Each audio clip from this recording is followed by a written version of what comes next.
Maintenant, on va changer de registre. On va parler des métastases du rachis, des nouveautés en chirurgie mini-invasive avec Richard Assaker de Lille.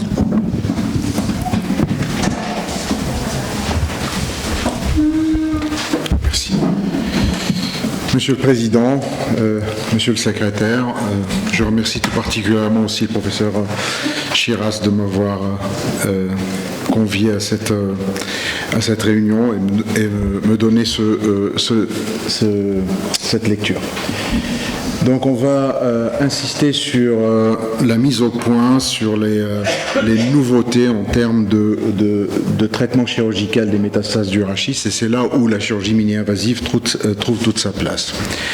Alors, relativement, les métastases du rachis sont de plus en plus présentes dans nos pratiques quotidiennes parce qu'on contrôle plus longtemps le cancer primitif, parce que la population est vieillissante et parce que la prise en charge pluridisciplinaire est de plus en plus efficace.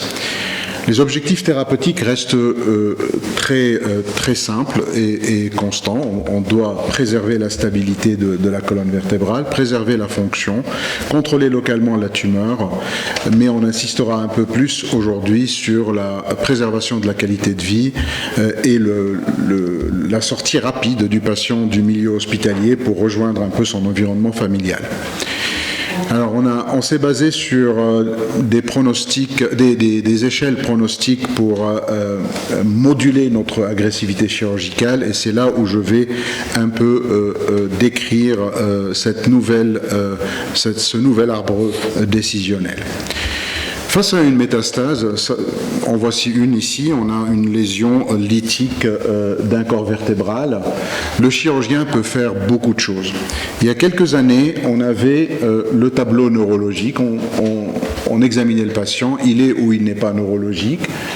On regardait intuitivement un petit peu le scanner et la radio, on évaluait la stabilité de façon encore un peu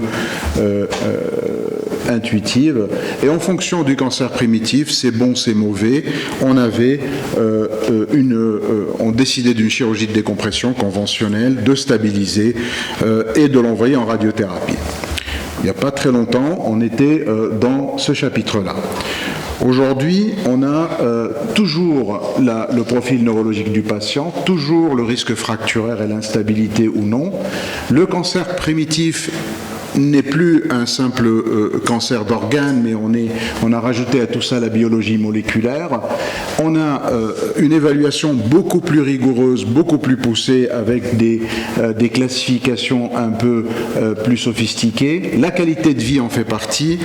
L'évaluation de la rentabilité d'un traitement chirurgical, et surtout, ce qui a changé un petit peu la scène de la prise en charge de ces métastases, c'est notre concertation pluridisciplinaire qui est formalisée sous la forme d'une RCP qui est hebdomadaire et qui nous permet de mettre tous les spécialistes dans une même salle autour d'un même dossier et prendre une décision commune. Et en plus de tout ça, on a aujourd'hui une panoplie de traitements beaucoup plus sophistiqués. La chirurgie conventionnelle reste d'actualité, mais la chirurgie mini-invasive a pratiquement envahi les traitements. Dans notre service, par exemple, 85% des métastases sont traitées par une chirurgie dite mini-invasive. La radiologie interventionnelle est devenue de plus en plus efficace et couvre une large partie de cette pathologie-là. La radiothérapie, comme l'a montré M. Valéry, la radiothérapie et la radiochirurgie sont aussi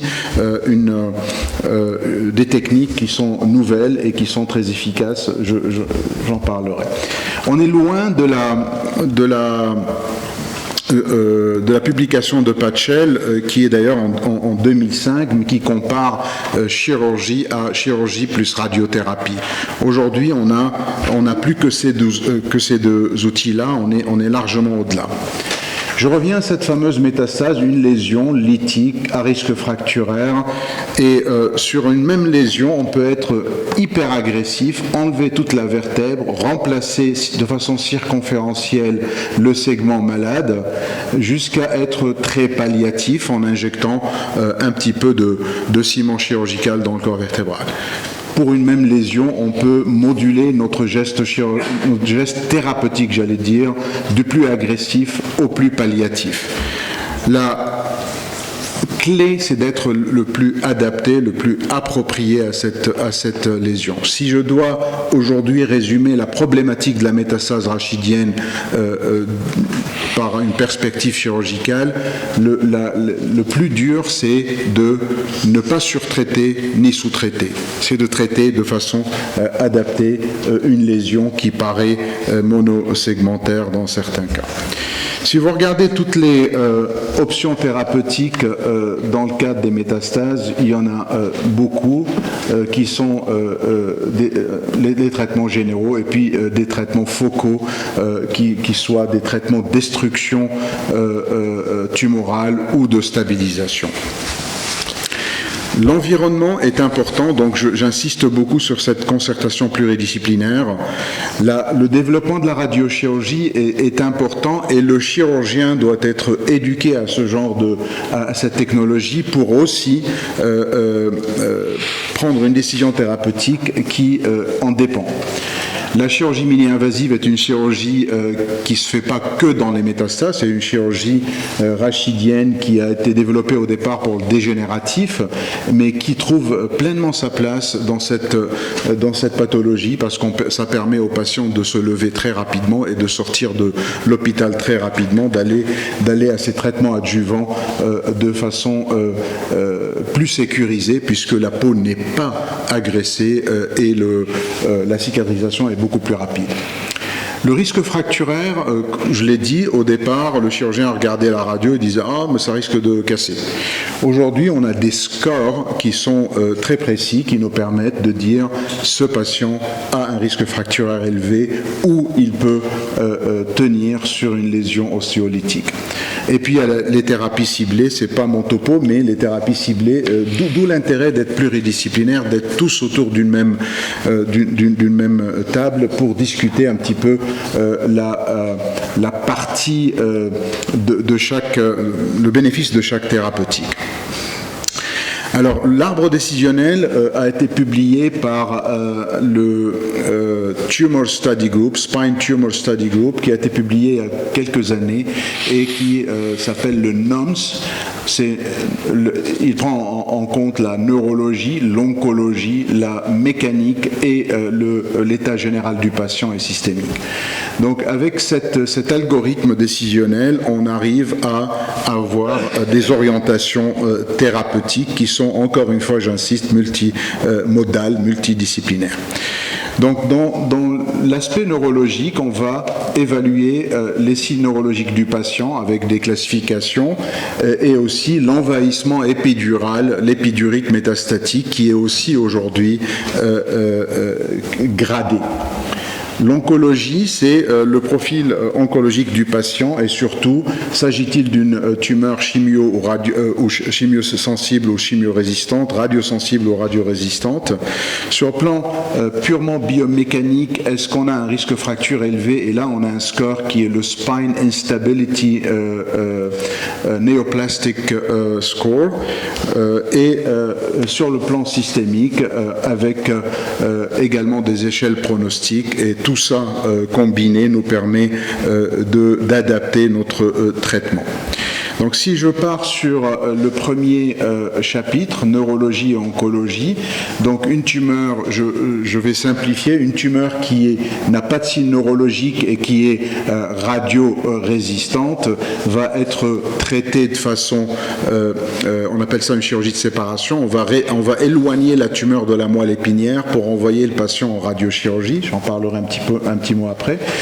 Une tumeur qui est radiosensible et qui n'a pas de signe neurologique, qui va aller en radiothérapie générale, une tumeur radiosensible avec des signes neurologiques, on va décomprimer, envoyer en radiothérapie et stabiliser s'il le faut. Voilà un peu le grading de l'envahissement épidural en six grades. Le 0, on est dans le corps vertébral. Le 1, on est à peine épidural mais ne comprimant pas la dure mère. 1B comprimant la dure mère. 1C effaçant le liquide céphalorachidien. 2 2, comprimant la moelle, et 3, une compression majeure de la moelle épinière. Bien sûr, ceci est corrélé à la présence ou non de signes neurologiques. Ici, c'est pour montrer que c'est exceptionnel qu'on fasse de la chirurgie en bloc, c'est-à-dire enlever en marge saine des tumeurs métastatiques. Ça se justifie plus aujourd'hui vu la morbidité d'une telle chirurgie. Ça se justifie pas parce que la radiochirurgie, et on va en parler, la radiochirurgie fait aussi bien que de tenter une résection en bloc. Sur le plan mécanique, donc biomécanique, on va évaluer la stabilité ou l'instabilité d'une lésion lytique, et ça c'est un score, donc le Spinal Instability Neoplastic Score ici, avec selon l'anatomie et la morphologie de cette fracture, on a un score qui est établi, on est stable si on est entre 0 et 6, instable entre 13 et 18, et nuancé entre 16 et 12, entre 7 et 12, et là se discute au cas par cas. Et enfin, c'est le caractère, l'état général du patient, avec que de la radiothérapie s'il est incapable si son état général ne permet pas une chirurgie, ou alors une chirurgie variée en fonction des autres données. Un exemple ici, une tumeur, une métastase rachidienne concomitante d'une tumeur rénale, c'est une métastase unique, en tout cas paraissant unique. Là, on va, si on prend tout cet arbre décisionnel, on va être le plus curatif possible. C'est quand même une métastase dans un contexte cancéreux pas trop mauvais, et l'idée était de contrôler localement avec une première chirurgie postérieure qui permet de stabiliser et de réséquer la partie saine ici, et la partie malade a été enlevée en bloc en deuxième temps avec une reconstruction antérieure. Et là on voit qu'on a une chirurgie agressive, curative, et ça valait la peine parce qu'il s'agissait d'une tumeur d'une métastase qui paraissait unique dans une tumeur qui est relativement de bon pronostic. Voilà la reconstruction avec une radio quelques jours après. Alors, pour revenir à la chirurgie mini-invasive, quelles sont les technologies aujourd'hui? C'est faire ce qu'on appelle de l'augmentation vertébrale. On a un grand spécialiste ici, le professeur Chiras, avec une reconstruction percutanée du corps vertébral pour renforcer la colonne antérieure. On peut aussi placer en percutané, sans ouvrir et sans décoller les muscles, en percutané, on peut placer des implants pédiculaires qui permettent de stabiliser la colonne. Et enfin, plus récemment, on peut créer des corridors d'accès à travers le muscle pour aller décomprimer et travailler ce microscope et enlever une métastase et libérer la moelle épinière. Donc, combinant toutes ces technologies-là, on peut faire beaucoup de choses dans le domaine de la métastase du rachis. Alors le principe de la chirurgie mini-invasive est donc, vous l'avez compris, de réduire le trauma de l'accès, et on connaît aujourd'hui toute cette anatomie musculaire qui couvre la colonne, et on essaye de ne pas désinsérer les muscles et de passer à travers les muscles pour aller travailler sur la colonne. Ça se fait beaucoup dans le dégénératif, mais encore une fois, elle trouve parfaitement sa place dans la chirurgie oncologique. Donc vous voyez ici un exemple d'un corridor d'accès qui permet de libérer, s'il le faut, un canal rachidien. On voit très bien le placement de ce tube, c'est un écarteur tubulaire transmusculaire. Et voilà aussi, à travers la peau, des implants pédiculaires qui sont placés. Vous voyez ici toute la... Et on peut faire des choses beaucoup plus complexes que ça à plusieurs niveaux. On avait publié en 2012 la combinaison d'une décompression tubulaire associée à une fixation percutanée, et depuis c'est une routine dans notre service. pour résumer, une chirurgie conventionnelle aujourd'hui, une chirurgie non mini-invasive, elle est réservée à des gestes très agressifs quand on veut être curatif à 100%. Elle est réservée aussi à des équipes qui sont limitées en termes de technologie mini-invasive, soit parce que la tumeur est très hémorragique et qu'on sent qu'on va être dépassé à travers un tube, ou parce que la décompression à travers un tube est estimée impossible, ou que la plateforme technologique que possède cette équipe n'est pas au point pour pratiquer une telle chirurgie qui est récente. Elle a démarré plus ou moins il y a une petite vingtaine d'années. Un exemple d'une chirurgie mini-invasive, une tumeur bronchique ici avec des signes neurologiques. On voit la compression ici. Donc le rationnel du traitement était de décomprimer et de stabiliser. Voilà le patient placé sous un amplificateur de brillance. On va planifier sur la peau les trajets de nos implants. Ça, c'est des broches guides qui traversent les pédicules de chaque vertèbre à travers ces aiguilles, et on place un tube, et à travers le tube, vous voyez ici, on voit la dure mère, on a enlevé la métastase, on voit la dure mère, on voit les nerfs, les racines ici, et on peut très bien, comme en chirurgie ouverte, assurer une décompression. On n'est bien sûr pas curatif, on est dans le palliatif, mais même en chirurgie ouverte, on ne fera pas plus. Ensuite, on va placer les implants à travers la peau. La tige aussi, elle va traverser les muscles en crânio-caudal ou caudocranial, mais dans le sens des fibres, et on a une reconstruction complète. Ici, c'est pour illustrer qu'on peut associer plusieurs modalités. Là, on a l'augmentation vertébrale associée à des vis percutanées, tout ça dans une chirurgie hybride. Encore un exemple d'une métastase qui va être traitée en percutané. Voilà des vis placées, une tige d'un côté, décompression est fixée ici. Vous voyez la fixation, tout ça c'est à travers des petites incisions au niveau de la peau. Alors, la radiochirurgie, le docteur Valéry avait parlé du CyberKnife qui est un peu le parallèle du Gamma Knife, mais le CyberKnife est une machine aussi de radiochirurgie stéréotaxique qui traite plusieurs organes, y compris le cerveau, mais le rachis aussi. Et aujourd'hui, grâce à la radiochirurgie, on n'a plus le droit de prendre des risques de mesurer.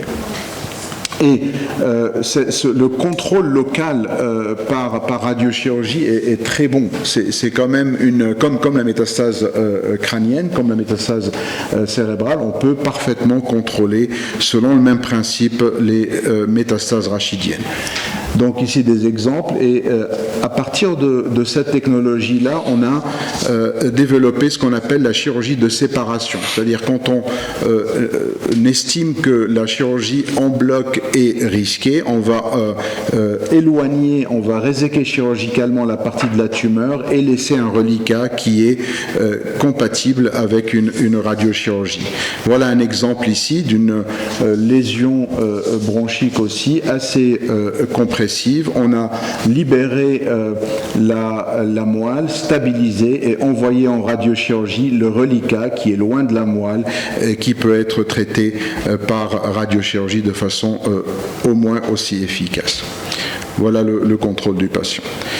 Alors, je ne vais pas détailler les nuances dans ce monde-là, mais l'instrumentation est dédiée, c'est une équipe entraînée et de plus en plus des plateformes hybrides qui sont partagées avec les radiologues interventionnels, partagées aussi avec nos collègues orthopédistes. La robotique arrive aussi, mais pas que dans le domaine de la pathologie oncologique, mais dans tous les domaines. Donc la technologie continue à évoluer. Pour conclure, le message le plus important, c'est que le chirurgien aujourd'hui fait partie d'une équipe multidisciplinaire et sa décision est beaucoup plus adaptée et sa chirurgie est beaucoup plus adaptée quand elle est basée sur une décision de plusieurs spécialistes autour d'un même dossier. Il faut traiter de façon adéquate, éviter de surtraiter. On continue à préserver la fonction par des gestes de décompression, à stabiliser toutes les lésions qui sont à haut risque fracturaire. Et ce qui est nouveau, c'est cette fameuse chirurgie de séparation où on confie les patients après chirurgie à la radiochirurgie. Je vous remercie.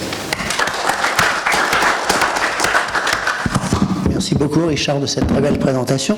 Je suis un petit peu surpris de votre activité chirurgicale. Tu dis que dans les RCP, vous avez 80% d'indications chirurgicales. Non, 80% de la chirurgie est mini-invasive. Et mini-invasive, oui. D'accord. Pour les patients sélectionnés pour une chirurgie, 80% de ces patients sont mini-invasifs. Parce qu'on a quand même l'impression que la majorité des patients sont plutôt dans le domaine de la radiologie interventionnelle. Bien sûr, oui. Okay. C'est presque... C'est 80%. 10% des patients sont opérés. 10 à 20% des patients sont opérés. D'accord. Donc c'est minime. Est-ce qu'il y a des questions sur cette présentation? Est-ce que ça a modifié le Gamma Knife, la prise en charge des métastases rachidiennes? Oui. C'est pas le Gamma Knife parce que le Gamma Knife, le CyberKnife, pardon. Le CyberKnife, oui. La radiochirurgie nous a obligés à nuancer un peu l'agressivité de notre geste. C'est-à-dire aujourd'hui, avant la radiochirurgie, je faisais des résections en bloc pour les métastases thyroïdiennes du rein. Aujourd'hui, j'en faisais 1 ou 2 par an. Aujourd'hui, j'en fais 1 tous les 4 ans. Tu n'as pas du tout parlé des destructions par radiofréquence ou par cryothérapie au niveau des vertèbres? Parce que mon topo était sur la chirurgie mini-invasive et je suis pas compétent. Je suis pas compétent pour mais bon, ça fait partie de cet arsenal thérapeutique, évidemment. D'accord. Oui. Oui, tout d'abord, bravo pour votre présentation qui était très claire et une question de néophyte. Je ne suis pas du tout dans ce domaine. Mais donc, si j'ai bien compris, on s'adresse quand même, dans la grande majorité des cas, à des situations palliatives. Et donc, j'aurais aimé peut-être vous entendre sur le bénéfice donc apporté par cette chirurgie mini-invasive par rapport à une chirurgie classique dans le cadre du confort fonctionnel, de survie de ces patients, parce que je pense que c'est un objectif prioritaire pour vous. Bien sûr. Alors, volontiers, je n'ai pas développé cet aspect parce que là, je parle de toutes les métastases, et si je dois me concentrer sur les métastases du sein, du poumon, du rein, et là, on peut donner des chiffres. Aujourd'hui, le bénéfice du mini-invasif est évident en confort post-opératoire. Ces patients fragiles vont sortir à J2 ou J3 maximum. Ils vont pouvoir intégrer le traitement adjuvant très rapidement sans ces problèmes de cicatrisation cutanée, etc. Donc le bénéfice est réel, mais pas en survie. L'objectif du traitement est le même qu'une chirurgie ouverte. On va faire exactement la même chose, sauf que l'accès est moins agressif. Juste un petit commentaire sur votre question. En fait, le problème, c'est que le pronostic vital des métastases rachidiennes, il n'existe pas. C'est un problème de pronostic fonctionnel. Et dès que vous avez des métastases de cancer du sein, il est très fréquent que la survie soit de 5, voire 10 ou jusqu'à 20 ans. Donc il faut donner la meilleure qualité de vie et pouvoir donner aux malades la meilleure chance d'avoir très rapidement un traitement oncologique et, si besoin, radiothérapique. Et tous les gestes mini-invasifs, qu'ils soient mini-invasifs chirurgicaux ou par radiologie interventionnelle, vont favoriser cette prise en charge du traitement général qui est fondamental. C'est exceptionnel qu'un oncologue vous dise le pronostic est moins de 6 mois. Même pour les tumeurs les plus vilaines, il va vous dire 6 mois. Et alors, on est face à un patient qui a horriblement mal parce qu'il a une lésion lithique qui est tout à fait instable, il ne peut pas se lever de son lit tellement. Alors, soit c'est le corset, mais il restera au lit, soit une chirurgie mini-invasive de 1 heure qui permet de stabiliser en percutané sans trop de morbidité périopératoire. Merci beaucoup.